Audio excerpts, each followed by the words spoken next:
Mas tem momentos que parece que é muito límpido até às vezes, vários momentos das nossas vidas, mesmo que não tenha nenhum mínimo de realidade, acho que minha vida já teve vários momentos que foi muito presente a presença do mundo espiritual.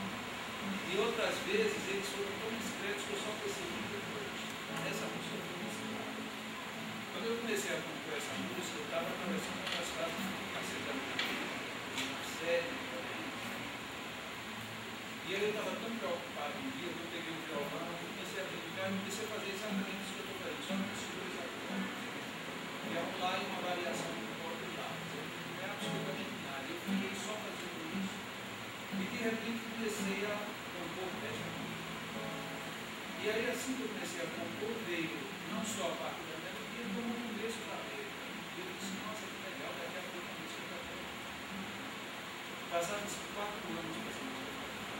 Toda a vida que eu pegava o violão, saía aquele pedacinho e parava. Eu não conseguia ir para frente. E também foi um problema bem complicado, muito demorado da minha vida. E eu não sabia porque eu tinha tanta dificuldade, porque quem compõe, eu acho que é mais automaticamente, sabe que quando a gente compõe, a gente sempre pensa ou em algo ou em alguém. E eu não conseguia entender porque essa música ela não sabia, porque eu também não sabia para que era e para quem era. Apesar que eu já sabia que o nome era Vitória do Espírito Santo. E no dia que a música ficou pronta, ainda não entendia nada do porquê. E eu já estava no estúdio gravando, eu gravei essa música. Lá no estúdio eu descobri por que estava fazendo isso, porque era uma música para mim mesmo. E eu fiquei muito feliz de ter composto essa música, mas para a música estava dando 5 minutos. Aquela situação que eu amo ter feito, ou, para ser mais honesto, eu amo ter ajudado a fazer essa coisa.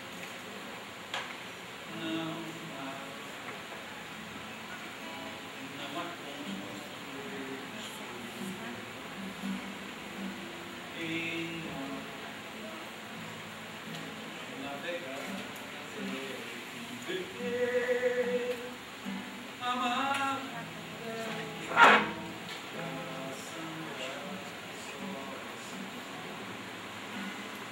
Por conta da luta em busca conquistar, com plano vencer. Intenso de maior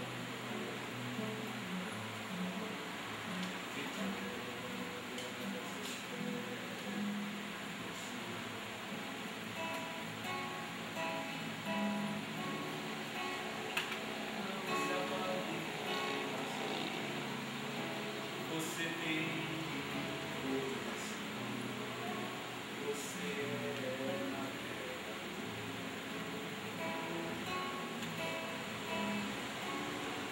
Pensa, use a razão, lei é coração, por tua vista, solução.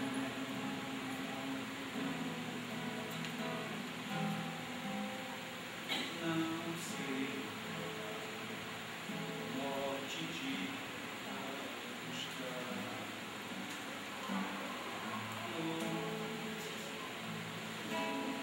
lutar e viver, amar não se esconde, transpira, calar só responde se acredita,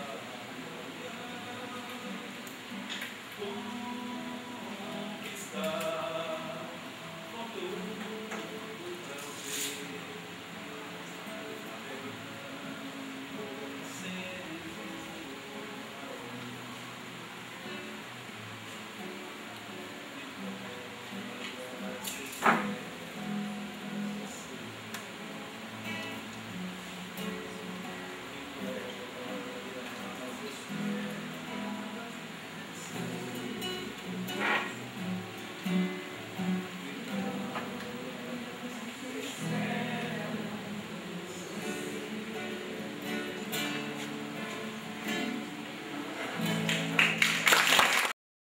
Eu tinha falado, se lembra que eu tinha falado que neste último módulo de hoje eu ia fazer um pinga-fogo para quem quisesse?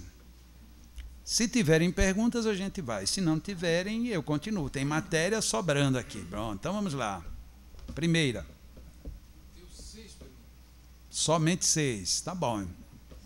E eu tenho 6 respostas. Uma sim, outra não, outra talvez. Vamos em frente.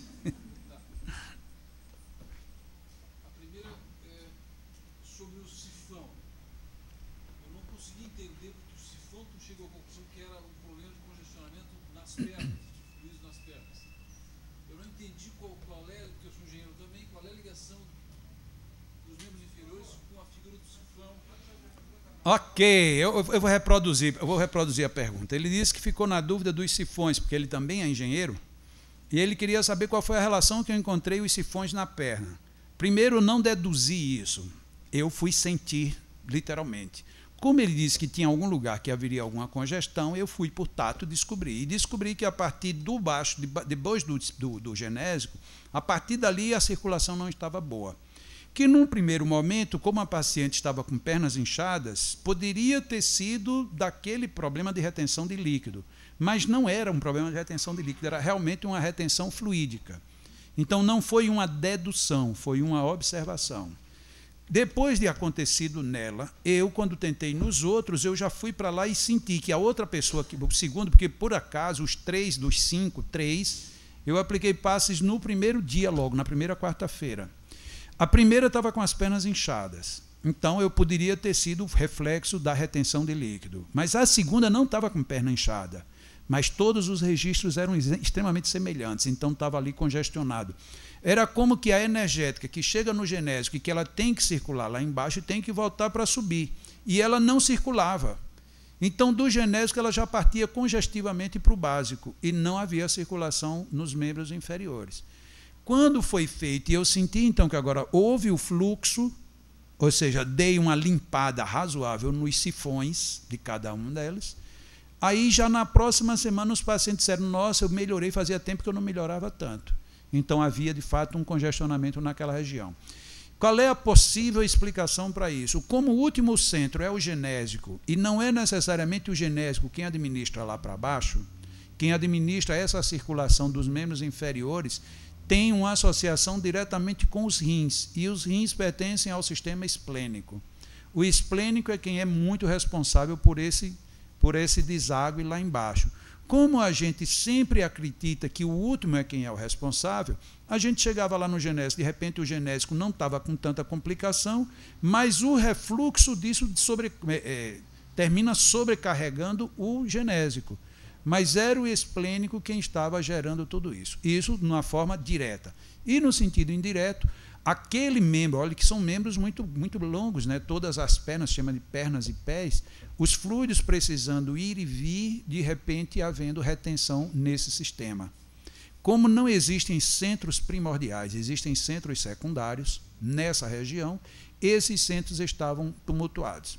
Associado a esta observação, eu tenho ali, eu não sei se está nesse pendrive, mas se não trouxer, eu garanto a vocês que amanhã eu projeto aqui o meu e-mail, o e-mail da editora, o e-mail o site meu, que inclusive é um pessoal lá nos Estados Unidos quem administra, e o site do jornal Vórtice, que eu gostaria que vocês tivessem sempre o acesso no Vórtice. Mas mesmo que não queira escrever ao Vórtice, se entrar direto no meu site, ele tem todos os números do jornal Vórtice, todos, desde o número 1. Tem muitos espíritas que estudam magnetismo, que simplesmente imprime e faz verdadeiras apostilas do jornal Vórtice. É realmente algo que vale a pena a gente ter em arquivo. Não custa nada, é só baixar da internet, o custo vai ser você mandar e imprimir. E cada um imprime se quiser, se não quiser, tem lá disponível. Só um minutinho. Então, amanhã eu vou colocar essas informações aqui para vocês irem lá buscar. Lá no Vórtice, lá no começo, num dos primeiros números, existe, porque aconteceu no primeiro encontro mundial de magnetizadores, dentre as várias situações que apareceram, nós chamamos da técnica da terapia da depressão, nós chamamos TDM. Terapia do magnetismo terapia da depressão pelo magnetismo, TDM. Lá em Itabuna, na Bahia, eles estavam com uma série de problemas de pessoas com retenção de líquidos nos membros inferiores. E pessoas, inclusive, com problemas já graves, com erisipela, gente até com risco de amputação e tudo por conta da diabetes associada. E eles começaram a desenvolver uma técnica que eles chamaram de TCM, Terapia da Circulação por Magnetismo. Para isso, eles tiveram que estudar alguns centros secundários, 2 nas nádegas, 2 no meio das coxas, 2 entre a altura do joelho nas costas, 2 no meio da perna e 2 nos calcanhares. E em cima desses centros, eles conseguiram excelentes resultados em pessoas que tinham problemas de retenção líquida nos membros inferiores. Excelentes resultados. Não foram resultados satisfatórios, não, excelentes. Inclusive, nós chegamos a fazer a verificação disso lá em Natal. Nós tivemos alguns pacientes que tinham problema de retenção de líquido e também obtivemos resultados muito bons. Então, está lá no Vórtice, é fácil, inclusive tem os endereços das pessoas. A grande vantagem do Vórtice é que, ao contrário de algumas coisas da imprensa espírita, lá tem o nome das pessoas. E quem quiser conhecê-las é só escrever, é só procurar. Quer dizer, ninguém está escondido em nenhum lugar. Então, isso tudo veio corroborar que realmente existe um outro sistema, ou um sistema de menor intensidade nos membros inferiores, que de vez em quando precisam ser revistos, e são esses centros secundários. No caso, os sifões estão ali exatamente nessas situações. E o melhor de tudo foi isso, que os pacientes depois tiveram a reversão do caso, né? Ou não reversão, mas tiveram a melhora daquilo que estava travado. O amigo ia dizer o quê?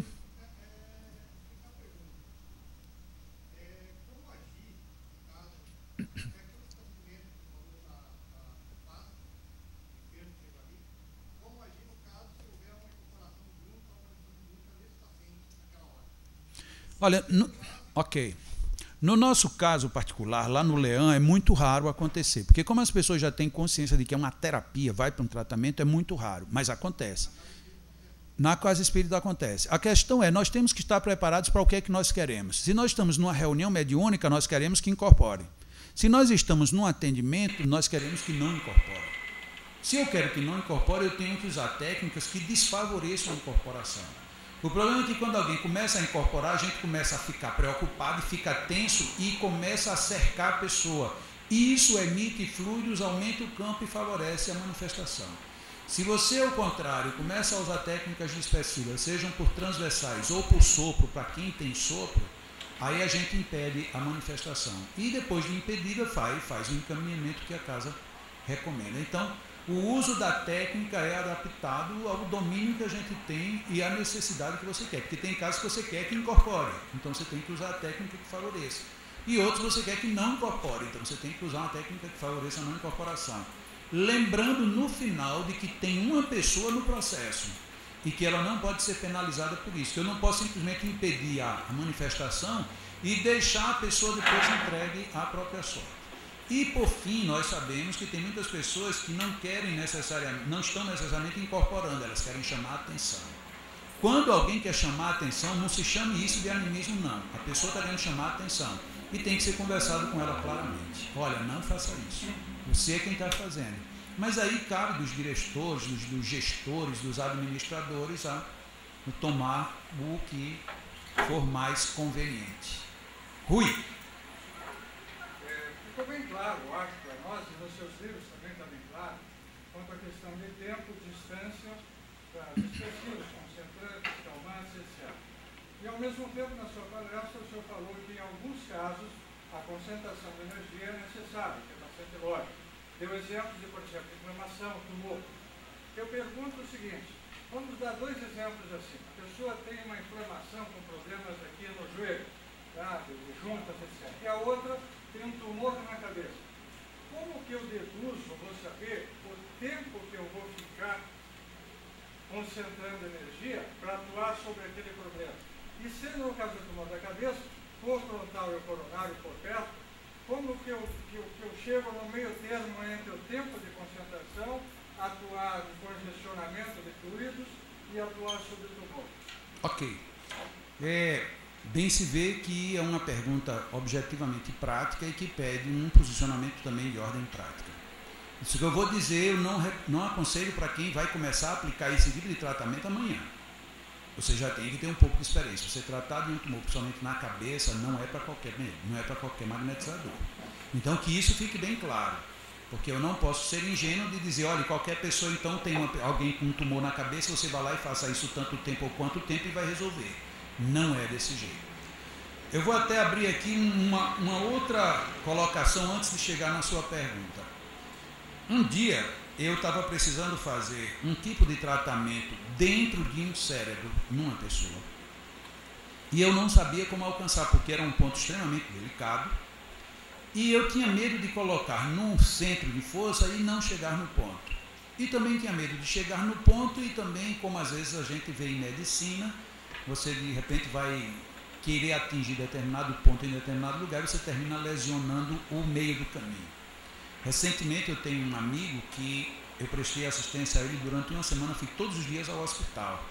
Ele foi fazer uma cirurgia porque ele estava com uma espécie de diverticulite, que tem um outro nome, porque foi algo bem mais crescido. O médico, que é um professor universitário lá de Natal, é o mais conceituado e o mais experiente, ele já tem 30 anos trabalhando exclusivamente com aquele tipo de cirurgia, foi o segundo caso que ele pegou, portanto não era um caso comum.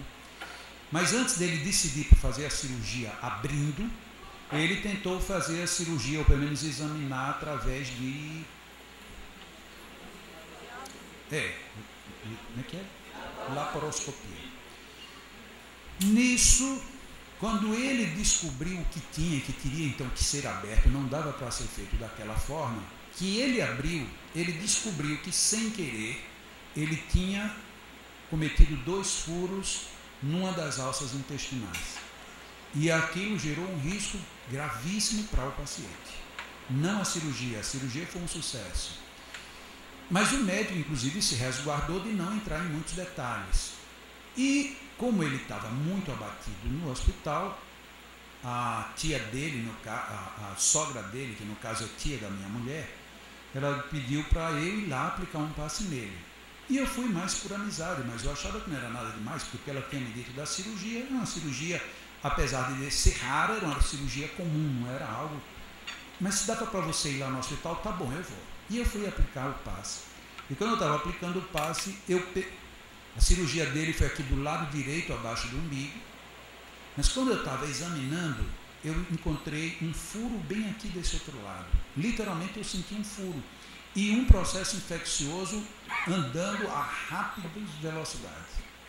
E eu não sabia de que ele tinha sido perfurado. Ninguém tinha me falado nada disso.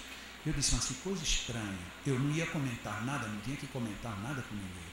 E em vez de trabalhar o aspecto cirúrgico, eu trabalhei aquele negócio. Eu digo, olha, isso aqui é um risco grave. No dia seguinte, a sogra dele me disse assim, olha, Jacó, que coisa engraçada. Ele tinha que ficar num quarto, porque o plano dele é em quarto. Mas o médico disse que não tinha quarto e ia deixar ele num apartamento na frente do setor de UTI. Aí eu disse, eu entendi. Realmente foi muita sorte. Não foi sorte coisa nenhuma. O médico estava apavorado com o risco que ele estava correndo e que ele não quis dizer para o paciente. Eu também não disse nada, disse para minha mulher. Ela disse, como é que ele está? Eu disse, olha, da cirurgia ele está bem, mas eu não sei, eu acho que ele tem algum outro problema. É tipo um furo. E eu disse, ela perguntou, como furo? Eu disse, é um furo, como se fosse um furo numa das alças intestinais. E vazou alguma coisa e aquilo está infeccionando. E eu trabalhei basicamente isso. Na noite seguinte, quando eu cheguei, o médico entrou depois que eu fiz o passe. E o médico chegou e disse, como é que você está? Eu disse, doutor, está doendo muito. Agora, neste momento, aliviou bastante, mas está doendo muito. Aí ele disse, mas isso não é para doer. E aí o médico começou a apertar em cima da cirurgia. Ele disse, não, aqui dói, doutor. Mas parece que não é uma dor aí, parece que ela está refletindo no outro ponto. E aí o médico chegou, apertou no lugar onde eu tinha visualizado o furo. Ele disse, é aí, doutor. Ele disse, não, mas não se preocupe, porque aqui não é problema que a gente está com uma dose de antibiótico muito alta, anti-inflamatório, e você vai continuar nesse apartamento. E tome remédio, tome tudo. E ele ali com a enfermeira de 5 em 5 minutos entrando, era um negócio esquisito aquilo. No terceiro dia que eu fui aplicar o passe, ele disse, Jacó, eu tenho um negócio para lhe mostrar. Sim, no terceiro dia ele realmente melhorou rapidamente. Aí ele disse, Jacó, eu estou até aqui com um negócio aqui para lhe mostrar. O médico me deu a cópia de 2 fotos. Porque como ele é um médico muito experiente, esse é o segundo caso, ele fotografou na hora da cirurgia. Olha aqui o que foi que ele fez. E está lá o desvio todo, que tinha sido antes de ser cirurgiado. Então estava lá aquela coisa monstruosa, parecia um bicho dentro da barriga dele. Ele disse, isso aqui foi cortado, foi pinçado, tal. Mas olha essa outra foto, eu quase tomei um choque. Tinha um furo bem pequenininho e o furo grande que eu estava vendo. Ele disse, olha, o médico disse que teve esses 2 furos na alça e que ele acha, inclusive, que foi ele que furou quando ele estava examinando. Eu digo, nossa senhora, então tinha o bendito do furo. E foi o risco dele ter ficado ali. Ele não ficou no apartamento, não foi por sorte nem coisa nenhuma. Foi por defesa do médico. O médico sabia que ele corria risco. Se aquilo se infeccionasse como ia indo, ia ser complicado. Os antibióticos e os anti-inflamatórios funcionaram, sim. Mas magneticamente a defesa foi interessante. Na sexta-feira, foi o último dia que eu fui aplicar passe nele no hospital. E eu perguntei, você vai ficar até quando? Ele disse, o médico disse que antes de segunda eu não tenho condições de sair. Eu disse, pois hoje eu estou lhe dando alta da minha parte. Ele riu. Disse, como assim, Jacó? Disse, eu não volto mais para lhe aplicar passes aqui. A não ser que por acaso você piora e você me chama. Ele disse, mas por que você acha que eu estou tão bem? Eu disse, eu acho que agora você está fora de todo e qualquer risco. Isso era sexta-feira à noite, 10 horas da noite. No sábado de manhã, às 9 horas da manhã, ele me telefonou. Jacó, estou em casa. O médico disse que eu estava de alta. E isto é uma coisa impressionante. Por quê? Porque de repente acontece algo que ninguém sabia e você, com o magnetismo, você consegue isolar e separar e fazer com que aquilo estacione. Como foi que eu estacionei aquele processo infeccioso? Com concentrados, ativantes, muito fortes, muito vigorosos. Então, eu senti que do primeiro para o segundo dia o processo infeccioso estacionou e do segundo para o terceiro dia ele começou a regressão. É fácil, eu posso dizer, e eu até aceito, isso só aconteceu pelo excesso de antibiótico e por excesso de anti-inflamatório. Eu posso até aceitar essa argumentação. Mas o médico estava dizendo que ele ficaria no mínimo até segunda-feira, porque o processo não cedia. E de repente o processo começou a ceder. A influência magnética. Como? Através de concentrados magnéticos, muito fortes, muito consistentes. Como que eu faço os concentrados? Muito concentrados e depois despeço, muito concentrado, despeço, muito concentrado, despeço. Eu tenho um medidor para saber qual é a hora? Não. Mas eu me conheço como magnetizador e sei qual é a hora que a minha usina começou a diminuir a produção. Então, a partir daquele momento, eu já começo a identificar que os limites já estão chegando. E aí eu faço mais e mais dispersivos e chego lá. Não se tem um padrão para você definir. No caso do cérebro, naquele caso que eu estava contando antes, eu precisava entrar literalmente no cérebro. Não era um negócio de mandar o fluido, eu precisava entrar, mas eu não tinha como eu entrar. Então eu fiz uma técnica que eu nem sabia que eu conseguia fazer. Surgiu na hora e que eu dei o nome de introjeção fluídica. Eu entrei pelo ouvido, andei todo o canal auditivo, depois entrei de fato no cérebro e cheguei no ponto que eu queria. E eu conseguia, porque eu não tenho praticamente nenhuma evidência, mas eu visualizava saindo das minhas mãos como que um filete de cor parecida com aquele verde da camisa daquele jovem ali, só que um verde mais claro e mais intenso. E esse jato, ele fazia todas as curvas e ele desviava tudo, e era um jato contínuo. Então eu tinha total domínio e eu ia com este laser, com este raio, com este que quer que seja, lá no ponto onde eu queria trabalhar. E quando eu estou fazendo isso, se alguém estiver olhando de fora, pensa que eu estou mediunizado, porque eu fico fazendo movimentos exatamente para poder dirigir todo o ponto. É como um médico quando está trabalhando cirurgicamente. E eu cheguei, e teve um momento que eu me desconcentrei. Quando eu me desconcentrei, eu percebi que aquela introjeção fluídica escapou do meu controle. E na hora que ela escapou, ele fez ai! O paciente reclamou na hora, instantâneo. Então são práticas muito delicadas.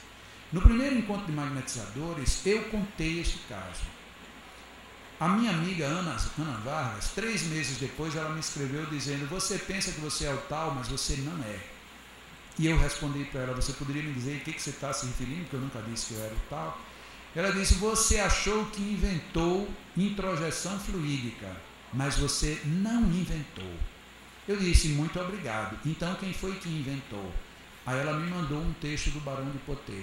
Barão de Potê já fazia introjeção fluídica, com outro nome, mas ele já fazia. Nossa, então nós somos muito lerdos mesmo, porque isso já existiu e eu estou crente que eu acabei de inventar agora. Então por que a gente não estuda mais até para descobrir o que já se fazia e o que faz? Tem uma notícia tão boa que algumas pessoas aqui ficariam muito felizes se a gente não tivesse jogado fora. Mas há menos de um século era possível fazer reversão de calvície com magnetismo. A gente perdeu isso, literalmente isso foi jogado fora. Por quê? Porque não interessou a ninguém e a nenhuma indústria. Simplesmente isso foi embora. Hoje a gente vai ter que começar do zero todas as pesquisas para entender como era que no passado alguém conseguia fazer reversão de calvície. E mais ainda, hoje se gasta dinheiros enormes com Viagras e companhia limitada. Logo que tratamento magnético com magnetizador clássico não era uma sessão de 2 nem 3 minutos, era uma sessão de 1 hora no mínimo de magnetismo. Mas eles curavam impotência masculina e frigidez feminina com 5 sessões de magnetismo. E aí? O que a gente diz disso? Aí ficamos tomando drogas e drogas e drogas e drogas e nem sempre dando os resultados que a gente gostaria. Porque a gente vai para uma artificialidade. Quando nós temos na própria natureza mecanismos para desbloquear ou para facilitar coisas que estão travadas. Da mesma maneira como a gente tem a psicanálise, a psicologia e a psiquiatria para resolver bloqueios emocionais que a gente tem. Mas tem muitas coisas que não são emocionais, nem são fisiológicos. São o quê? Fluídicos, energéticos. E aí o que a gente faz? A gente é espírita, mas não acredita, porque se acreditasse a gente investigaria e chegaríamos a resultados. Já pensou a gente ter solução para calvície, solução para impotência, solução para frigidez feminina, soluções para as doenças do sistema nervoso? Por que a gente não tem nada disso? Não temos porque não investimos.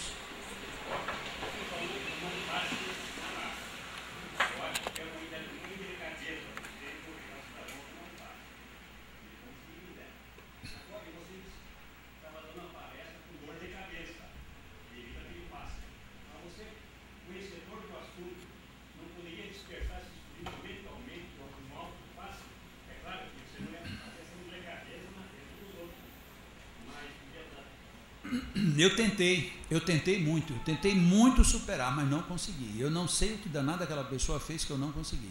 Eu tenho muitos exercícios, eu tenho exercícios respiratórios, eu faço preces para tentar contornar, mas não foi possível, ali não foi possível. Eu passei a palestra toda com dor. E outra situação, quando você entra num instituto, já aproveito e já respondo uma pergunta que normalmente fazem, sobre autopasse. Você pode aplicar um autopasse, vamos ver, um magnetizador. O que é que ele precisa para ser um bom magnetizador? Ele precisa estar em harmonia, ele precisa estar harmonizado, energeticamente equilibrado e mentalmente também. Quando eu estou tão descompensado desse jeito, eu não sou um bom magnetizador, então entra em choque. Eu estou descompensado e quero compensar a minha descompensação com a minha descompensação. Se isso fosse possível, então o magnetismo era apenas gestual, e não é. O autopasse, quando você está numa situação dessa, eu fiquei desarmonizado, primeiro porque eu não queria receber o passe. Isso talvez já tenha sido o grande primeiro fator negativo. Eu era por ter, já que vai ter que ser, vamos que vamos. Eu fiz resistência. O passe, por algum motivo, a gente tinha incompatibilidade fluídica, eu absorvi muito, não consegui debelar. Respiração diafragmática foi insuficiente. Tentei me movimentar, foi insuficiente. Passei a palestra totalmente perturbado. Depois da palestra, era que eu já não tinha mais condições mesmo. Eu peguei, chamei alguém para me fazer um dispersivo. E bastou alguém ver e fez um dispersivo no meu coronário e passou tudo. Por quê? Porque a pessoa não estava descompensada. Quem estava descompensado era eu. Então não dava para eu mesmo me recompensar. Agora, uma outra situação. Eu tenho um tumor no meu braço. Mas eu estou harmonizado. Agora eu estou com um tumor no meu braço. E eu sou magnetizador. Eu posso consertar meu tumor? Posso curá-lo? Posso. Porque eu estou harmonizado, mas num local não primordial, eu tenho uma grave descompensação. Porque se fosse uma grave descompensação num centro gástrico, aí já não daria mais. Mas num braço, numa perna, Nós temos uma companheira lá no Leão que ela foi fazer um exame para ver essas questões de varizes, e ela tem muitas varizes, e o médico disse que não tinha jeito, ela tinha que fazer aquelas injeções e microcirurgias para diminuir, porque ela estava sentindo muitas dores. E ela disse, olha, eu vou fazer uma tentativa de me curar sozinha. E ela começou a fazer autopasses para curar as varizes. E ela nunca mais precisou fazer cirurgia. Ela resolveu as suas varizes sozinha. Por quê? Porque ela está em harmonia. Isso é um problema localizado. Nesse caso, o autopasse funciona. Mas você está descompensado e querer se recompensar com um gestual, isso daí é mais difícil de funcionar. Ok? Deixa eu voltar ali para o meu amigo que tinha 6, eu só respondi a primeira, daqui a pouco a gente dá uma nova rodada. Vamos para a segunda.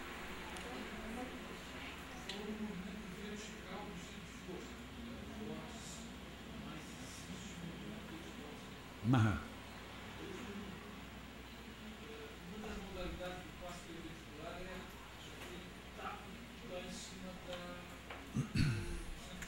Uhum.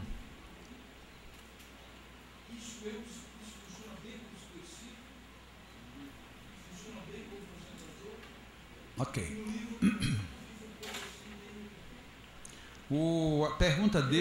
A pergunta dele é sobre como funciona uma técnica que ela é chamada de imposição por impacto. Você toma distância de um ponto e você afastando a sua mão, você vem como se fosse dar um tapa. Só que não é só o movimento. Na hora que você começa o movimento, você começa a projetar o fluido. Então o fluido vem desde uma zona calmante até uma zona ativante. Como você está no eixo do próprio centro, portanto você não tem um movimento paralelo, você está dentro do eixo, em termos do centro, você não está tendo um movimento lateral, portanto você está fazendo uma imposição. Uma imposição desde a zona calmante até a zona ativante. Portanto, é uma imposição com efeito em todas as faixas do centro de força. Ela é concentradora. E essa técnica concentradora ela é muito forte porque a gente usa normalmente concentrar num único ponto, seja ativante ou calmante. Quando você faz isso, você está acionando todas as estruturas associadas, desde as calmantes até as ativantes. São muito vigorosas. Quando você sente que alguém tem graves obstruções em toda a extensão do centro, as técnicas de imposição por impacto elas são extremamente felizes. E aqui eu vou aproveitar e fazer mais uma observação de ordem técnica. Primeira, seriam 3, mas eu vou fazer só uma. Não, eu vou fazer as 3.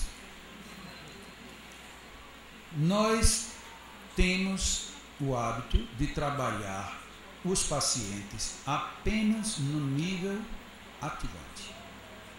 É muito difícil você ver um passista naturalmente aplicar um passe à distância. É muito raro. Normalmente aqui está o meu paciente, eu venho com a minha mão aqui bem próxima e trabalho ele bem próximo. E termino o passe aqui. Ótimo. Mas se o problema dele for na região calmante, não vai resolver o problema. E a gente tem muito pouca atenção com isso. Então a gente sempre acredita que todo o problema está aqui muito próximo. É tipo história de pescador de rio. Ele pega o molinete dele e joga a isca o mais longe possível, aí cai lá na outra margem. E aí vem um pescador do outro lado do rio e joga o molinete dele com a isca bem aqui desse outro lado. Não seria mais prático eu ficar pescando aqui na minha margem e ele na dele? Parece que o peixe está sempre o mais longe possível. No caso do passe, parece que o benefício está sempre o mais próximo possível. E aí quase nunca trabalhamos os calmantes. Antes de se testar sifão, portanto, o ideal é testar não só ativantes, como os calmantes, como inclusive os pontos intermediários. Porque muitas vezes os grandes congestionamentos não estão necessariamente na zona ativante. Se você tiver a zona ativante funcionando bem e o paciente estiver mal, é porque provavelmente o problema dele está na zona calmante. Então, em vez de eu trabalhar bem próximo, muitas vezes o ideal é eu trabalhar bem distante, seja dispersando, seja concentrando. Então, tudo isso é relativo. Por isso é que quando tem uma necessidade de se fazer uma imposição por impacto, neste momento você está trabalhando desde a camada calmante até a camada ativante. Então você está literalmente cercando todo o ambiente magnético que pode ter obstruções. E quando as obstruções estão mesmo nesses eixos, o paciente, quando você faz a imposição por impacto, ele sente. E ele acusa: nossa, eu senti um negócio, eu senti como se eu tivesse me agredido, eu senti como se eu tivesse levado um murro, ou então eu senti como se você tivesse tirado uma tampa e algo começou a passar, porque é exatamente a característica de você que está começando a trabalhar todas as zonas. Então, esta é a observação. Lembrem-se, as pessoas têm problemas próximos, a meia distância e a longa distância também. Não está tudo só aqui muito juntinho, não. Alguns casos não progridem porque às vezes o problema é um pouquinho mais distante. Okay? As outras duas observações eu faço daqui a pouco. Pode ser que alguém pergunte, e aí se perguntar, não é dispersivo, é concentrado.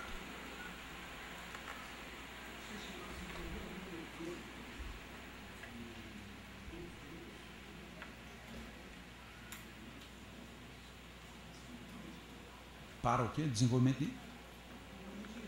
Não, a pergunta dele é se eu desenvolvi algum modelo para desenvolvimento do magnetismo. Não, eu não desenvolvi nenhum modelo. O que nós temos a fazer é experimentar as técnicas, principalmente essas técnicas consagradas, que nós veremos amanhã de manhã, todas elas na sequência, e rapidamente.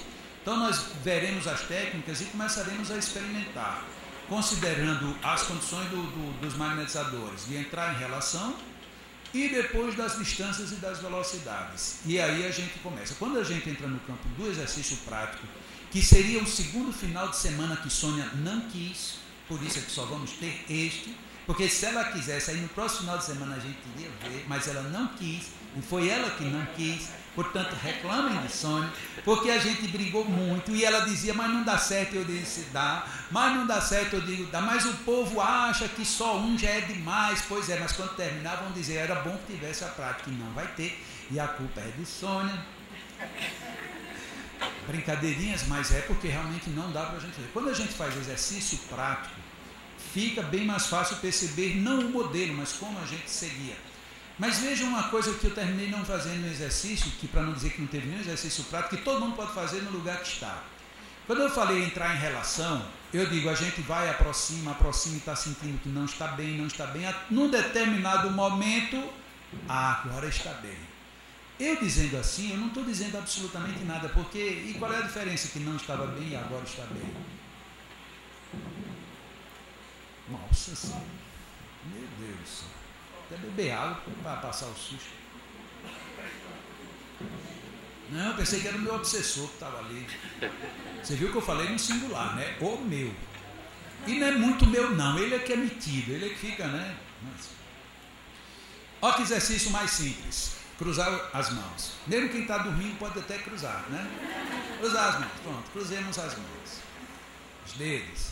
Se vocês observarem, no meu caso aqui, eu vou dizer que a minha mão esquerda está abaixo da minha mão direita. Por quê? Porque o dedo mínimo da minha mão esquerda está abaixo do mínimo da mão direita. E assim sucessivamente. E vocês viram que para eu cruzar os dedos, eu nem precisei pensar nem nada. Eu simplesmente fiz isso e a maioria de vocês também nem olhou para a mão para fazer isso. Então vocês estão vendo que tem uma mão que está sobre a outra. O nosso exercício vai ser agora colocar uma mão invertida da outra. Então quem estava em cima agora vai para baixo.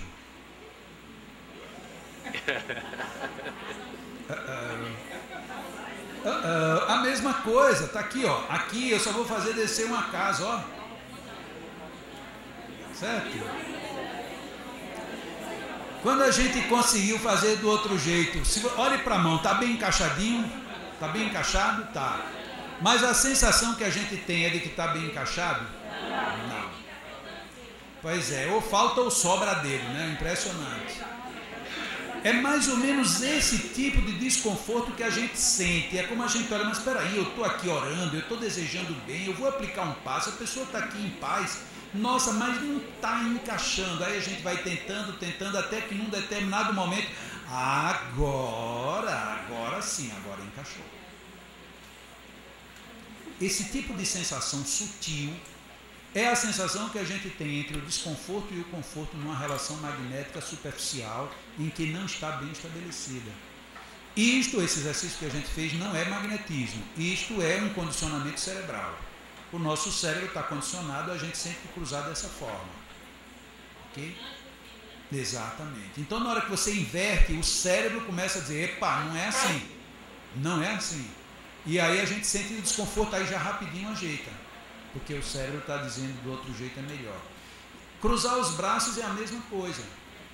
A gente sempre cruza do mesmo jeito. Tem gente que roda e cai do mesmo jeito. E roda e vai ver e está do mesmo jeito. No meu caso, o meu braço direito está pousando sobre o braço esquerdo. E o meu braço esquerdo está mergulhando sobre o direito. Agora, se eu inverter isso, esse aqui vem para cima e esse outro vem para baixo. Olha que coisa esquisita. E na mulher fica mais esquisito ainda, né? Por motivos óbvios, né? É complicado, parece até que está tudo errado. Essa sensação estranha é a sensação estranha que a gente tem quando não consegue estabelecer uma relação magnética com o paciente. Deu para... Hein? Não, a percepção a gente consegue desde o momento que começa a ter tato magnético. Não é com o tempo, não. Tem gente que no primeiro passo que vai aplicar já sente. Já sente ou uma forte atração quando tem uma grande simpatia magnética, ou uma forte repulsão quando tem uma grande antipatia magnética. Se for forte, é pior do que sentir isso, é muito mais forte. Né? Esse exercício que eu passo é só para a gente ter uma ideia do que essa palavrinha não se sentir bem, porque isso é um conceito subjetivo. O não se sentir bem é esse desconforto. Nossa, eu estou aqui para fazer o bem a você, como é que eu não estou me sentindo bem agora? Isso é preocupante, é porque tem alguma coisa que precisa encaixar. No nosso caso, aquela nossa tentativa, até que num dado momento a gente, nossa, ainda bem que passou. Não passou. E isto é um exercício que a gente faz, vindo para o clima magnético do outro. Se nós tivéssemos curvas senoidais, era como um estar numa frequência e outro numa frequência muito diferente. Quanto mais discrepantes, maior a incompatibilidade. As ondas não vão precisar ser exatamente iguais, mas elas precisam ter pontos de convergência comuns, para que a gente entre na sintonia. E é isso que se faz quando se busca entrar em relação magnética com o paciente. Ok? Mas eu já foi respondido. A minha dúvida é assim, como você identificar o problema que você tem, né? Tem a ver com isso que você está falando dessa frequência magnética. Ok.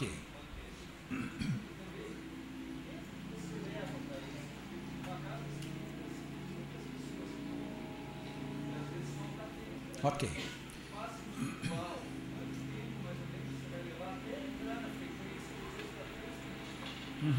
A preocupação é extremamente interessante. Quanto é que a gente vai ter de tempo para fazer um passe? Se na casa espírita a gente tem ali 1 minuto e meio. Nós às vezes empregamos conceitos equivocados. Chico Xavier paga caríssimo por ele ser a pessoa simples que ele foi. Quanto tempo dura um passe? O tempo de um Pai Nosso. Isso Chico respondeu.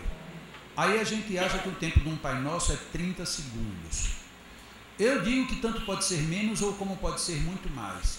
Eu tenho uma avó, já desencarnada, mãe do meu pai, que ela rezava todos os dias terços e novenas por todos os filhos e netos. E eu, não sei bem porquê, era o privilegiado por ser sempre o primeiro.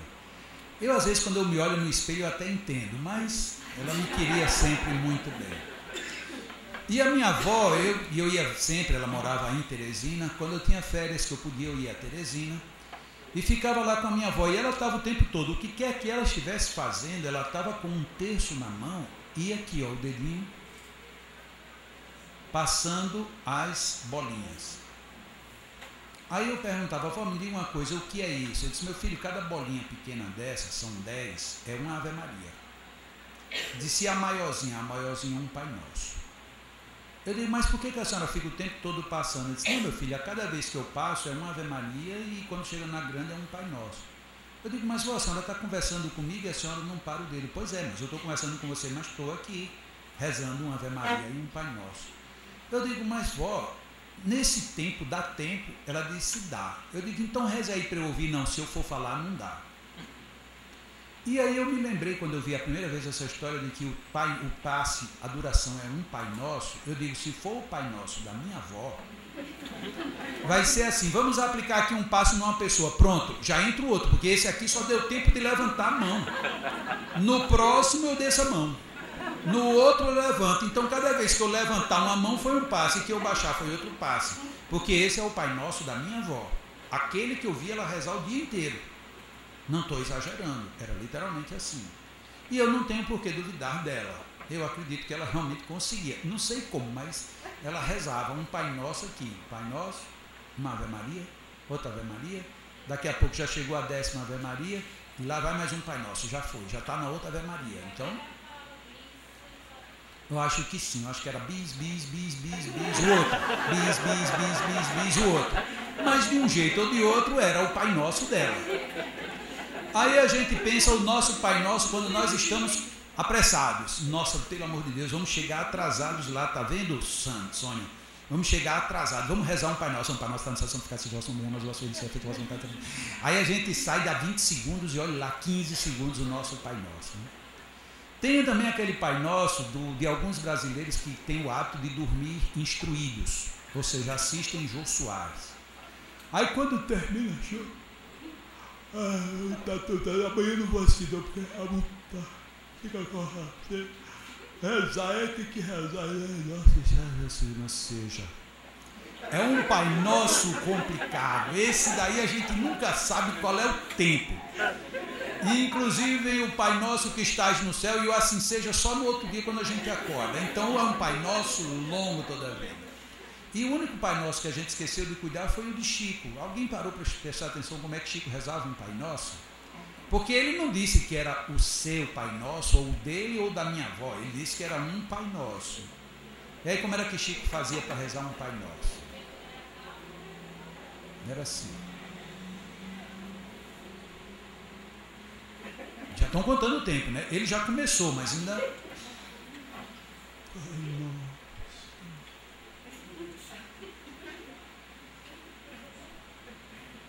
Pai Nosso que estás no céu. Aí ele ia até lá, para ver se ele estava mesmo lá no céu. Voltava para dizer: o santificado seja o vosso nome. Então o Pai Nosso de Chico não era o nosso. Se a gente for aplicar o dele num passe, aí vai ser o problema que você está colocando. Então é muito complicado essa coisa do... Chico era mineiro, né? Como alguém lembrou muito bem. Chico, eu queria falar com um espírito. E disse: meu filho, o telefone só toca de lá para cá. Mas por que ele disse isso? Porque ele era mineiro. Porque se ele fosse louco, ele diria que podia ligar a hora que ele quisesse. Ele podia, ele tinha linha direta com o pessoal todo mundo. Só que se ele dissesse isso, matava. Eu dizia: Chico, não, mas você vai ter que chamar. Não, mas eu quero. Chame. Porque ele chegava num lugar: Chico, o que é que você tem a dizer? Espera aí, deixa eu chamar Emanuel. Ele chamava Emanuel. Quem chama Emanuel e vem, chama qualquer um. Não é? A gente vive querendo chamar Emanuel, ele não vem de jeito nenhum. Chico chamava, era assim com os homens. Emanuel, manda, Emanuel. Emanuel estava ali ao pertinho dele. Então esse negócio de ligar de lá para cá, isso é conversa de Chico. Porque ele não queria dizer a verdade. Porque se ele entregasse o ouro, coitadinho dele. Então, voltando ao nosso foco, qual é a duração de um passe? Depende. Vamos fazer o quê? Aquele passe de final de reunião, que é somente para amenizar os fluidos, para a pessoa sair bem. Minha sugestão, pessoal, é só para isso? Então esses fluidos serão espirituais, certo? Mas eu tenho garantia de que os fluidos são só espirituais? Não, eu acho que nem sempre. Qual é a garantia que eu tenho de defesa para o meu paciente? Dispersar. Eu tenho um apelido no meio espírita, de quem é magnetizador. O meu apelido, sabe qual é? Na dúvida, disperse. É um apelido grande, né? Na dúvida, disperse. Você vai fazer qualquer passe, entrou em dúvida, não sabe o que fazer, disperse. Porque é a menor probabilidade que você tem de fazer algum prejuízo. O problema é que na dúvida a gente concentra com uma imposição. E aí a gente expõe o paciente a riscos. Então, na dúvida, disperse.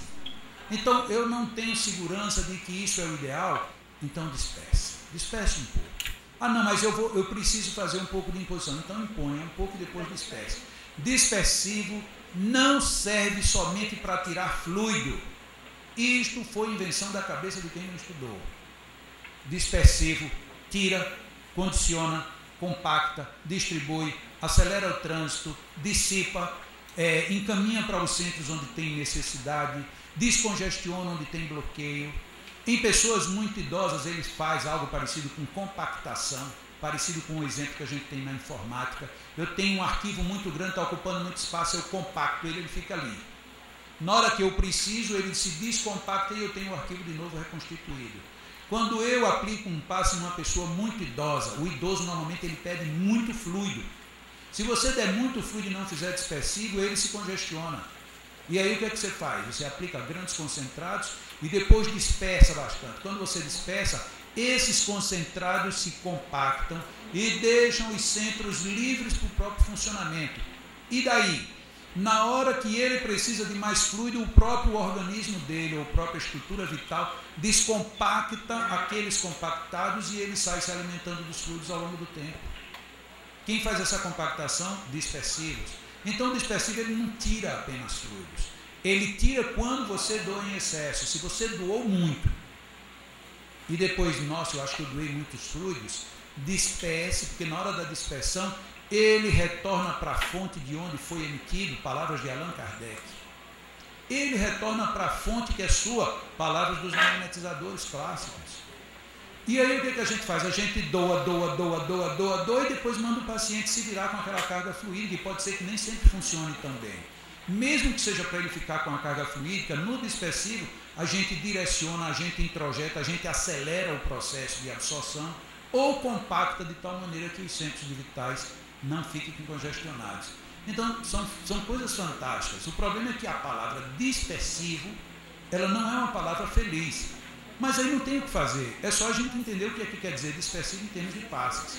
Hoje, inclusive, já é uma vantagem a gente chamar de dispersivo, porque antes a gente chamava de limpeza. E o limpeza é pior ainda, porque o que é que limpeza pressupõe? Limpeza pressupõe sujeira. Eu vou fazer uma limpeza em você, é porque você está sujo. E se você está sujo, e aí vejam bem, eu já não sabia o que fazer com a mão fechada. Se isso aqui é uma limpeza, quando eu fechei a mão, o que é que aconteceu? Eu peguei a sujeira, fiquei com ela aqui. Aí o que é que eu faço com a sujeira? Jogo fora. Então a gente inventou isso aqui por não entender que o dispersivo não é necessariamente uma limpeza. É uma ordenação, uma reharmonização de um sistema. E que, portanto, não há, porque se isso daqui fosse uma limpeza e eu arrancasse fluidos sujos e quando eu jogasse aqui para trás eu jogasse fluidos ruins, quando eu terminasse de aplicar 5 passes pesados, eu tinha que sair para os lados que nem caranguejo. Porque se eu saísse para trás eu ia me contaminar, porque os fluidos estão aqui atrás. Ou então, se quando eu pegasse aqui os fluidos ruins, jogasse aqui e tivesse aqui alguém atrás, essa pessoa ia ficar fulminada e não fulmina. Não fulmina por quê? Porque não há esse jogar de fluidos fora. Há exatamente uma reestabilização, uma reharmonização de um processo. Tudo isso é falta de reflexões e estudos dentro da área. Aí é muito cômodo eu chegar a dizer, vamos acabar com essa encenação de movimento de mãos. Enquanto eu não entendo o que é, realmente é uma encenação. Se eu não sei para que passar a mão rápida, lenta, ou como quer que seja, ou abrir de lado ou não, isso é encenação. Tudo bem, você está dizendo isso porque não estudou ainda. Mas para mim não é encenação, porque eu sei o que é que eu estou fazendo. Então, se para você é uma encenação, para mim não. Nós assistirmos um grande ator fazer qualquer peça, seja cinema, teatro, televisão, que seja, e se ele é um bom ator, a gente diz, nossa, esse cara é a própria pessoa que ele está interpretando. E aquilo parece ser tão fácil que todo mundo de alguma forma se acha um bom ator. Mas na hora que a gente vai fazer, aí é que a gente vê o quanto é difícil. Porque tem a posição da mão, a posição do gesto, o olhar, o fazer, o falar, a entonação, tem uma série de situações que a gente não sabe. Não existe coisa mais simples do que tocar piano. Assista um grande pianista tocando, você vai ver que ele não faz nem careta. Ele está lá, blim, blim, blim, blim, blim, ainda olha para um bocado de risquinho, e ele olha para aquilo ali e está lá tocando e não erra uma nota. Não toca numa fora do lugar. Aí a gente diz, tocar piano é muito fácil. Aí a gente vai e se senta na frente de um piano. Não sai coisa nenhuma. E aí a gente vê que tem técnica. É preciso a gente entender que os meus dedos vão entrar e devem entrar com o peso certo, na hora certa, na tecla certa. A mesma coisa é magnetismo. Se a gente não estuda com essa seriedade, daqui a pouco a gente acha que tudo é mágica. Não, os espíritos vão fazer, não, porque é assim, porque resolve, porque isso, porque aquilo. Uma outra pessoa daqui, quem era, ali já apontaram, mas aqui tem uma outra pessoa desse lado aqui. Ok, depois dela a gente vai para cá. Deixa eu somente ver aqui, diga. Não entendi. O que tem? Particularmente eu nunca tratei glaucoma. E eu não tenho registros de glaucoma com magnetismo. Acredito que seja extremamente viável e serão técnicas provavelmente ativantes. Não sei se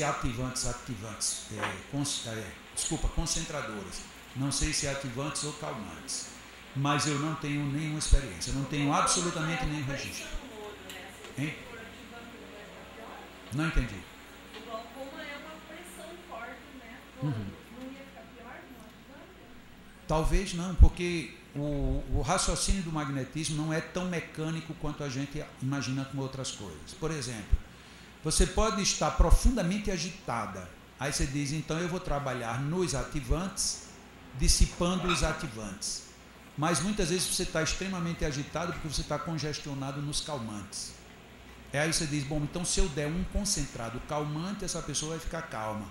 Aí você dá um concentrado calmante, ela fica mais agitada ainda. Então seria o quê? Eu teria que dispersar o calmante. Então o magnetismo ainda tem essa situação, nem tudo é tão direto. Muitas vezes você imagina que uma pessoa muito calma precisaria ser acionada nos calmantes. E muitas vezes ela está muito calma porque ela está sufocada nos ativantes. Então existem variações de todas as naturezas. Apesar do olho estar sob compressão, muitas vezes é preciso que você induza o olho a reagir no sentido contrário. Por isso, concentrados. Mas eu estou lhe falando teoricamente, porque eu não tenho nenhum caso de glaucoma. Teria que ser pesquisado, ok? Pronto. Pode.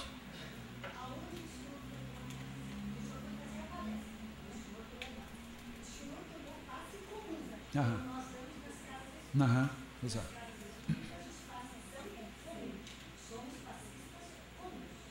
Ok. Se a pessoa, o passista não está bem, o paciente sentou na frente dele, nós não estamos sozinhos. A câmara de passe, ela está também com encarnados e desencarnados. Há uma equipe espiritual atuando. Então, na minha ótica, se a pessoa não está bem, está dando passe, fornecendo passe, não é por isso que a pessoa vai se sair mal, porque se eu não estou doando de mim, porque eu não estou bem, o plano espiritual vai bloquear o meu fluido negativo e a pessoa vai sair melhor, porque o plano espiritual Essa é a sua ótica. essa é a minha, eu queria que o senhor me dissesse. Ok. Não, ninguém pode dizer que ninguém está errado. Agora, cada uma pessoa pode raciocinar de uma forma particular. Eu tenho um raciocínio muito interessante. Da mesma maneira que os espíritos eles não conseguem me dar fluido vital porque eles não possuem, eles têm dificuldade de trabalhar os fluidos vitais quando alguém direciona. Por quê? Porque na hora que eu projeto um fluido em cima de você, isto é físico. Vou dar um exemplo mais grosseiro. Isto é matéria, isto é pesado.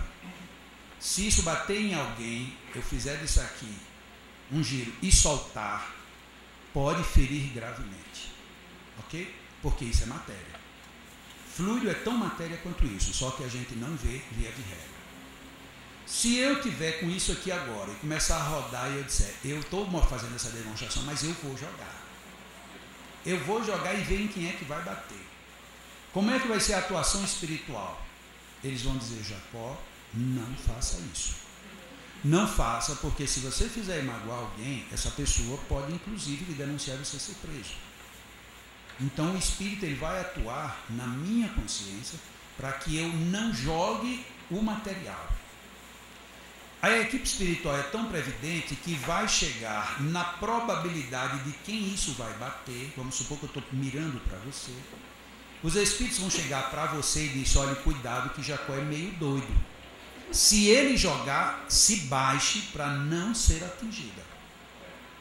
Porque os espíritos não têm como, depois que eu joguei, eles pegarem isso aqui no meio do espaço e fazer assim, zum, zum, zum, zum, zum, e jogar lá na janela. Eles não têm como fazer isso, porque isso atende a uma lei da matéria, uma lei física. O máximo que os espíritos podem fazer é desviar a minha atenção ou atinar para que o público se desvie e ninguém seja atingido. Então, aí está a ação dos espíritos. Colocando dentro do seu exemplo, eu não estou bem, eu não tenho fluido bom. Sou irresponsável e fui aplicar passes a si mesmo. Já começou o problema, a responsabilidade é minha. Se eu não estou bem, eu tenho que dizer que eu não estou bem. Eu não posso transferir para os espíritos agora me isolarem completamente e eu, irresponsavelmente, vou fazer algo errado. O outro vai ficar defeso e vai sair bem e eu vou ficar com a impressão de que eu fui um anjo. Não existe essa regra. A lei é muito clara. Cada um responderá pelos seus próprios atos. Os espíritos tentarão ao máximo lhe desviar, ao máximo, lhe proteger e tentarão ao máximo fazer com que você, como médium, como passista, como o que quer que seja, tenha muita consciência do que você está fazendo. Mas se você, a respeito disso, vai fazer errado, você vai fazer errado e vai dar consequência errada. Então, isto é o natural. Os espíritos, eles não quebram as leis da natureza. Em nenhum momento, as leis da natureza estão aí. E essa é uma delas. Se eu jogar matéria, ela vai dentro do limite da matéria. E fluido é muito mais matéria do que isso aqui. Só que a gente não vê, e aí a gente pensa que não é tanto. Quando eu vou tratar, por exemplo, a boca de uma pessoa, eu trato a boca num sistema que engloba a boca, por exemplo, um centro vital que engloba a tireoide. Depende. Qualquer órgão ou qualquer situação do corpo vai depender do meu poder e da forma como eu tenho para alcançar. Tem casos, e muitos, posso dizer até mais da metade dos casos de magnetismo, você pode tratar apenas por centros de força. E, portanto, não seria nem por órgão, você vai direto pelo centro de força. Eu dei um exemplo, quando estava falando do laríngeo, usar o laríngeo para tratar do cardíaco. Então, muitas vezes você consegue tratar do cardíaco via um centro laríngeo, utilizando de um sistema glandular, e ele, então, faz todas as descargas energéticas no músculo. Então, eu posso trabalhar de forma indireta, assim como tem alguns problemas, principalmente os problemas de ordem cerebral, neuronal, esses, muitos deles, só você trabalhando no local, não é necessariamente através do centro. Então, cada caso é um caso, cada situação é uma situação, e temos que ver como fazer. O passe magnético coletivo é muito complicado. A gente pode dar um passe coletivo, magnético é complicado, porque você teria que ter uma possibilidades fluídicas. E isso não é tão simples. O defeito do nosso passe coletivo é que nós continuamos assumindo a responsabilidade que não nos cabe. Esse lado aqui, por enquanto, está suspenso. Baixa sua mão que aqui tem um bocado de gente na sua frente. E o pior é que nós já estamos aqui já meio que estourados, né? Mas eu não vou ser indelicado de não responder pelo menos mais uma ou duas. Mas vejam bem, o que acontece quando a gente aplica um passe individual? A gente diz ao paciente: relaxe, entre em oração, que nós vamos lhe aplicar o passe. Eu trouxe a responsabilidade para mim. A responsabilidade é minha de passista ou de magnetizador. Mas quando é um passe coletivo, há uma mudança total de 180 graus nesse item. Eu vou doar agora fluidos em aberto. E você que estava passivo, agora você tem que ser o ativo. Então agora você tem que buscar. Onde estão os fluidos? Eles estão sendo liberados. Então você tem que buscar. O problema é que, como isso não é explicado, nas reuniões públicas, veio muita gente, já adiantou a hora, tal, meus irmãos, vamos fazer aqui um passe coletivo. Todo mundo se sente enganado. E aí o que acontece? Fica, esse passe não vai resolver, porque se eu soubesse que era desse jeito, eu não vinha. Mas já que estou aqui, agora eu vou ter que ficar. Imagina que tipo de energia eu estou captando. Zero. Nenhuma. Agora, se alguém me disser que nesta hora, eu agora tenho, bom, já que não tem ninguém para me doar diretamente, eu agora vou ter que captar a energia. Senhor, eu estou precisando, eu vim porque eu preciso. Senhor, esses fluidos que aqui estão sendo colocados no ambiente, deixa eu absorver, dá-me, Senhor, a sabedoria de poder captar esses fluidos, fortalece-me, deixa eu me envolver nesses fluidos e daqui a pouco você sente como se tivesse alguém na sua frente lhe aplicando um passe. Ou seja, inverter o processo. No passe individual você é passivo, no passe coletivo você é ativo. Se você fizer isso, muda. Se não fizer, a mudança é mínima. Lá no fundão, pronto. É raro, mas de vez em quando a gente tem notícia ou conversa com alguém e para surpresa a gente fica sabendo que aquela pessoa não dá passe no seu centro porque tem receio ou diz que vai pegar miasmas e parasitas com o paciente da pessoa que está ali. Eu gostaria que você falasse um pouco sobre isso. Olha, a melhor prova de que a gente tem de que isso não acontece é a gente olhar a medicina. Existem doenças infecto-contagiosas perigosíssimas. Se os médicos não quisessem, nem o corpo de enfermagem quisesse ser contaminados ou temessem, nenhum atenderia, porque tem muitas doenças que são perigosíssimas. E o que é interessante é que nem os médicos nem os enfermeiros se contaminam com facilidade com essas doenças. Por quê? Porque além da própria defesa orgânica, você tem uma defesa fluídica. Eu, quando estou cumprindo bem com a minha tarefa, eu me defendo de uma certa forma disso. Não poderia a medicina convencional ter uma proteção maior do que a nossa estrutura fluídica. Existem, de fato, os miasmas. Mas quando é que você absorve um miasma? Eu acabei de dar um exemplo da senhora Warren. Ela recebeu todos os miasmas da infecção, porque faltou um detalhe técnico. Se você acrescenta o detalhe técnico, aí facilita o processo. Que no caso, a grande maioria dos casos estão exatamente nos dispersivos. O problema é que nós não temos a atenção voltada para os dispersivos e nem temos a atenção voltada para as outras atribuições, como distância e velocidade. Isso complica. Tem muitas pessoas que acham que fazendo isso assim, não, mas na cabeça eu estou passando a mão muito rápido. Não funciona. Por quê? Porque a energia está saindo dentro da velocidade física e não dentro da velocidade mental. É por isso que eu fazendo lento, eu estou concentrando, mesmo que eu pense que eu estou dispersando. E se eu fizer rápido, eu estou, via de regra, dispersando, mesmo que a minha intenção seja concentrar. É por isso que quando eu falo que os movimentos eles não são apenas gestuais, eles têm uma lógica, é para que a gente entenda que não é um fazer por fazer, mas um fazer por entender. E a gente pode experimentar, pode testar, pode tudo. Ok? Lá no final, a senhora, diga. Eu sou novata. Oh, beleza, eu também sou. Sou um novato há mais tempo do que você, mas... O passe, porque onde a gente está, a gente chama de passe e depois o passe magnético. Eles separam. Entendo por quê. Se é passe, todo passe é magnético, não é? Exato. Para você ser novata, você está perfeita.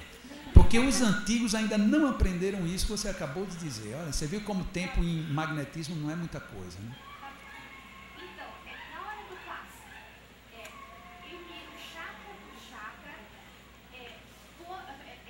projeto naquele chakra e disperso, projeto e disperso, ou passo de uma vez só e disperso. Ok, vou voltar aqui para a pergunta que eu terminei não concluindo a pergunta do tempo da gente aplicar. Eu entrei para Chico Xavier e fui embora e não voltei mais. Nos casos de reuniões públicas em que tem muita gente, são passes coletivos, nós vamos fazer rápido, com uma responsabilidade. Se descobrirmos que tem alguém ali que precisa de uma terapia, nós devemos procurar na nossa casa que tipo de encaminhamento faremos. Esse é um problema. Então ali não precisa todo mundo receber um passe de 15, 20, 30 minutos. Mas pode ser que tenha um ou dois que precisem. Estes precisarão ser encaminhados. Caberá primeiro ao paciente querer ou não fazer a indicação. Primeira coisa é um problema dele. Mas ele precisa saber que tem a indicação ou não. Esses passes coletivos, normalmente, o que é pedido a bem da consciência é que a gente tenta estabelecer uma relação magnética aí, que normalmente varia de meio minuto a 1 minuto. Havendo maior dificuldades, a gente vai fazer uma série de dispersivos e depois tenta estabelecer de novo. Se não conseguir estabelecer relação em 1 minuto, 1 minuto e meio no máximo, faz mais dispersivos e dá por encerrado o caso. Porque pelo menos você não complicou. Se você estabeleceu a relação, você ali faz uma pequena imposição e depois dispersa onde você tiver imposto. Se a pessoa precisa agora de terapias em centros de força, aí precisa fazer encaminhamento. Porque aí já não dá para fazer em 1 minuto e meio, 2 minutos. Aí você vai ter um passe mais demorado. Então existem passes, no caso comuns, eu não gosto muito dessa expressão, e existem os chamados passes magnéticos, que são os passes voltados para a terapia. Seja terapia física, seja para terapia fluídica, seja para terapia espiritual. São tratamentos, são terapias e que pedem ações objetivas e direcionadas para isso.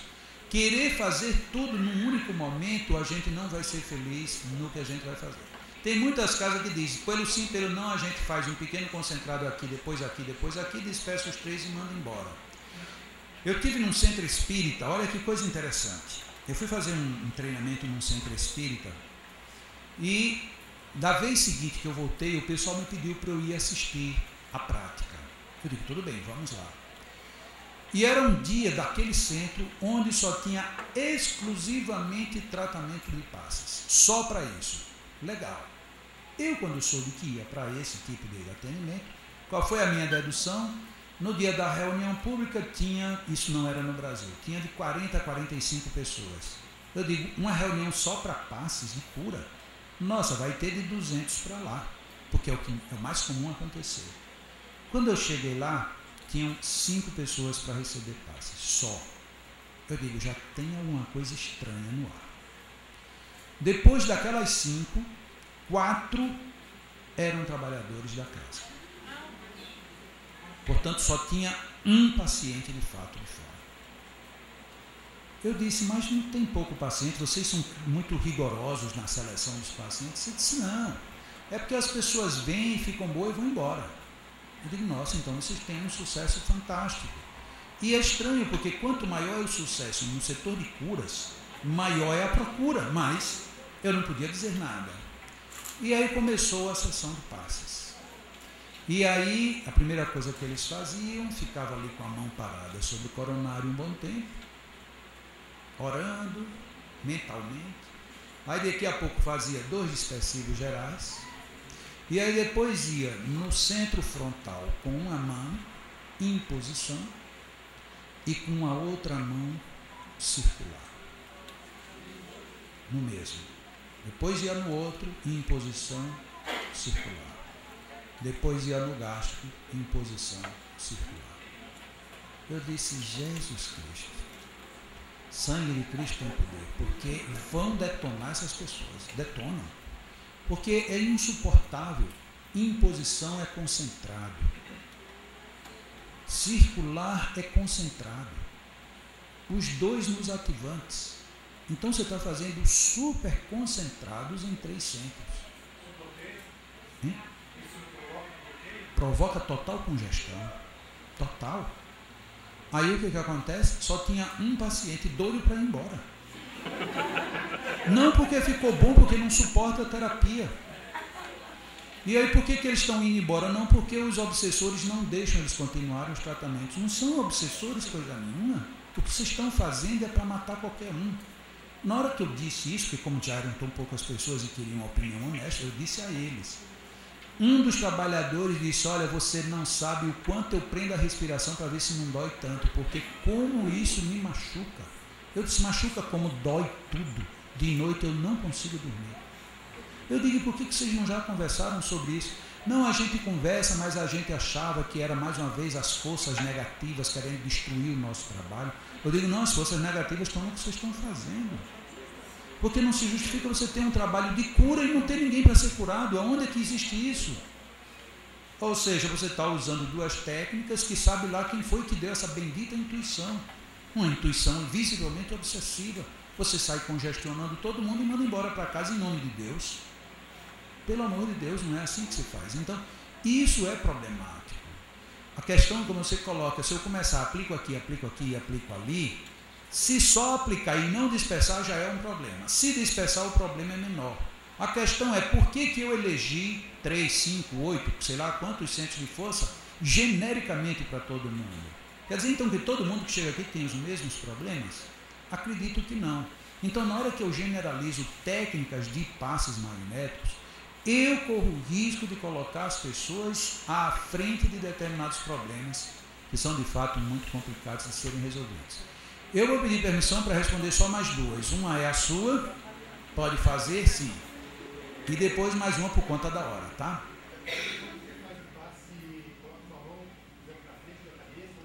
Perpendiculares. Esse eu vou falar amanhã. Concentra fluidos. E às vezes é complicado. Mas eu vou falar dos perpendiculares amanhã. Inclusive, essa técnica, nós estamos trabalhando ela este ano de final de 2010, 2011, nós estamos fazendo uma nova experiência com ela e está dando resultados maravilhosos. Amanhã eu comentarei sobre isso. E a última... Uau! Nossa, tem 20... Como é que eu vou escolher das 500 mãos levantadas? Então, pronto. Então, vá a sua. Vá lá.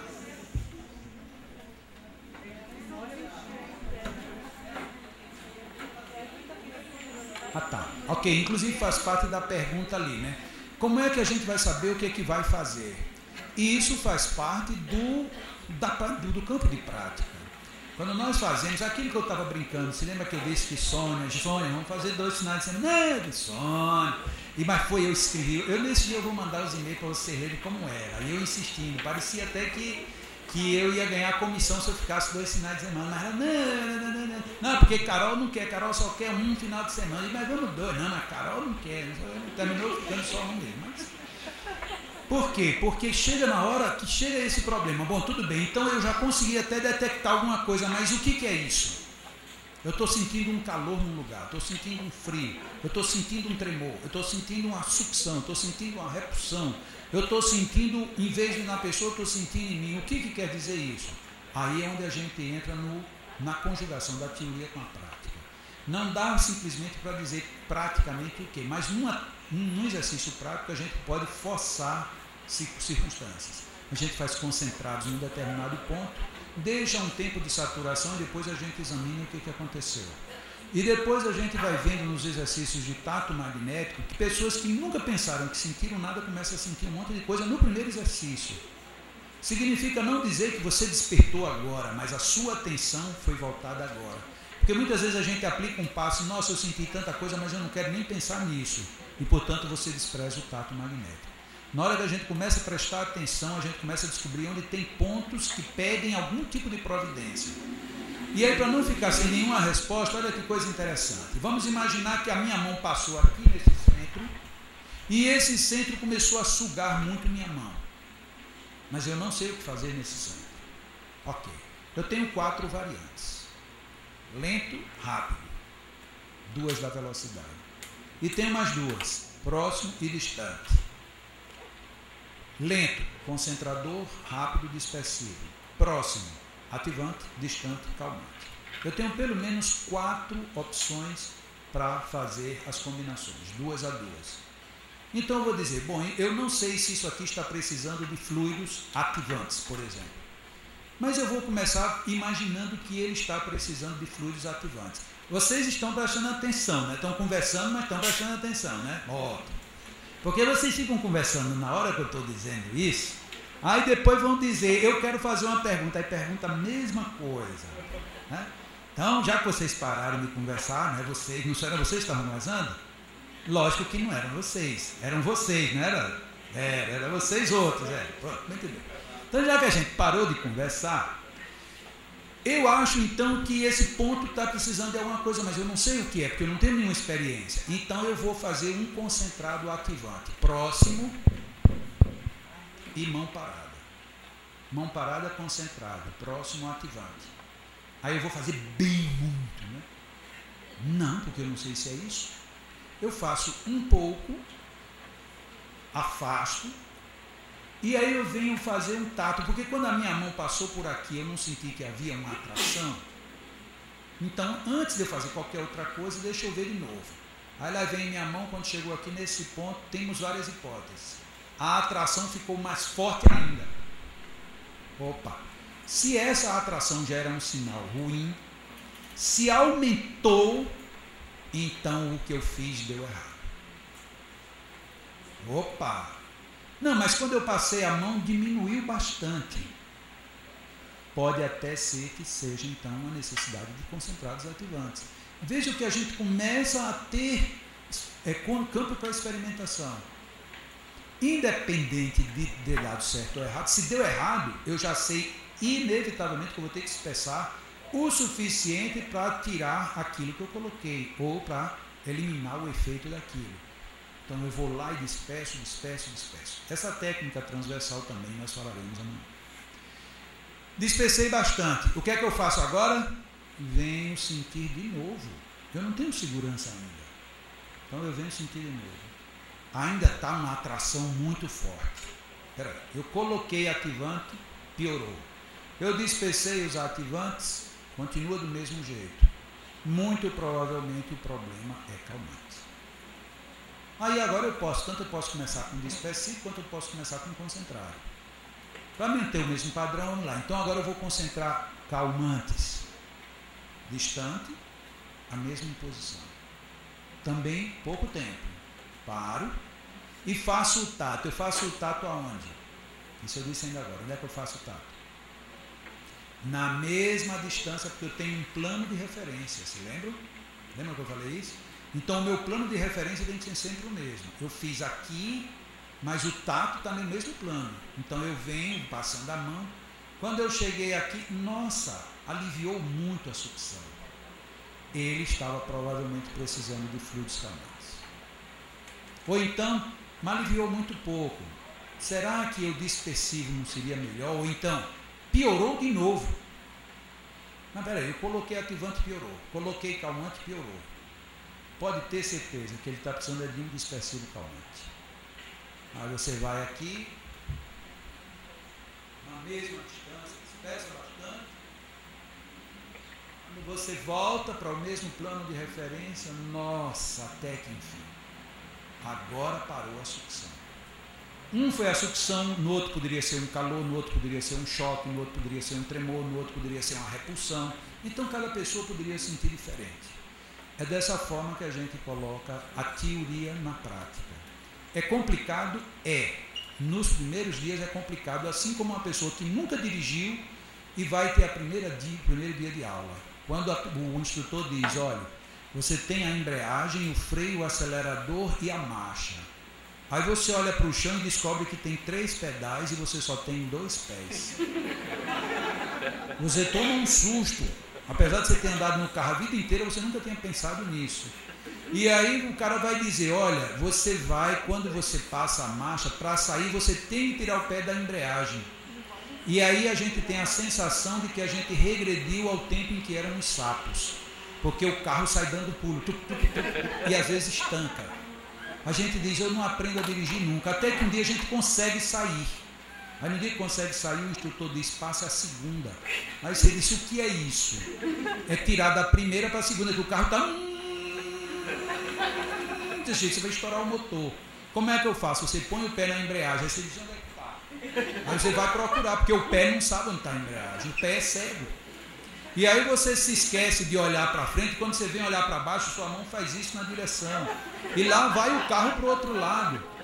Você termina o primeiro dia profundamente decepcionado. Meu Deus, eu não vou aprender nunca a dirigir. Porque você vai ter que trocar de marcha, vai ter que dirigir, vai ter que olhar no retrovisor, vai ter que saber o pé onde pisar. Se for numa ladeira, você tem que pisar no freio e depois tem que tirar o pé de um jeito para colocar no acelerador e tirar o da embreagem. Aí você diz, não aprende. Não aprende. A gente se sente a pessoa mais ignorante do mundo. Um mês depois, a gente está dando cavalo de pau na rua. Então é mais ou menos assim que o magnetismo. No começo é complicado. Mas pelo menos vocês têm uma grande vantagem. Estão aqui com o homem mais lindo do mundo falando disso o dia inteiro. Olha que coisa maravilhosa. Queridos, desculpem, obrigado, Deus nos abençoe. Sônia com a palavra para fazer o fechamento da noite.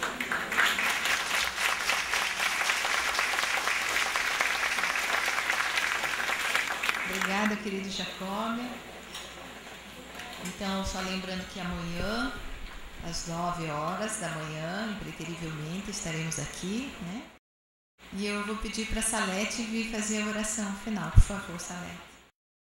Então, meus colegas espíritas, vamos sentar relaxadamente na cadeira, confortavelmente, elevar nossos pensamentos e então tentar sintonizar todos juntos agora, na mesma paz, na mesma alegria, e dizer: amado Pai, agradecemos por essa oportunidade grandiosa de termos aqui o Jacó, de todos nós irmanados na doutrina e no ideal espírita, e muito maior do que isso, no ideal de amor fraterno. Agradecemos esta oportunidade de aprendizado. E se pudermos pedir alguma coisa, então, pedimos visão. Não pedimos nem a visão, pedimos a calma e a serenidade para podermos aproveitar a visão que já temos e não aproveitamos, para podermos descobrir o nosso tato magnético, para podermos ajudar os irmãos que necessitam e, enfim, cumprirmos a nossa tarefa, que nada mais é do que o amor fraterno. Amado Pai, muito obrigada por mais essa oportunidade de crescimento, e que nós saibamos aproveitá-la. Amanhã faremos a parte prática e depois levaremos tudo isso para as nossas vidas e para o nosso mundo. Que assim seja. Obrigada.